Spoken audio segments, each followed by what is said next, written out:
அம்மா வாங்க, வாழைக்காய் வந்து வாங்குங்க, வாழைக்காய் வந்து வாங்குங்க. என்ன 4 வாழைக்காய் 10 ரூபாயா?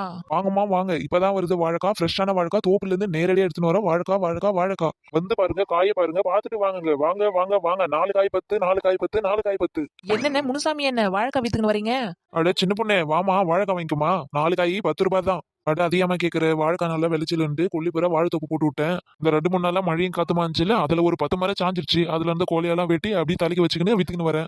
என்னென்ன 4 காய் 10ன்னு விக்கிறீங்க? இதுல என்ன லாபம் கிடைக்கும் உங்களுக்கு? என்னம்மா பண்றது, இது கொஞ்சம் கூட லாபம் இல்லதான். அதுக்காக ஒரு 10 கொலை சாஞ்சு போச்சு, அது என்ன பண்ணட்டும், இப்படி எதனா வெட்டி தலைக்கு மேல வச்சு இது மாதிரி கம்மியான விலைக்கு வித்தாதான் அதுல ஒரு லாபம் கிடைக்கும். அந்த காயெல்லாம் வச்சுக்கின்னு நான் என்ன பண்ண போறேன், வீணாதான் போகுது.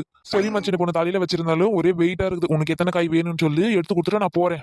இருங்கண்ணே ஒரு நிமிஷம் இருங்க வரேன். அட என்னடா அதிசயம், கொஞ்ச நேரத்துக்கு முன்னாடி தான் ஒரு பைசா கையில இல்லைன்னு பொல்லிட்டு இருந்தேன். கடவுளா பார்த்து இந்த அண்ணன் அமுச்சு வச்சிருக்காரு. இதை வச்சு நம்ம எதனா ஒரு பிசினஸ் போட்டு டெவலப் பண்ண வேண்டியதான். என்னம்மா சின்ன பொண்ணு, வாங்க போறியா, சொல்லு சீக்கிரம். ஆமாண்ணே வாங்கத்தான் போறேன்.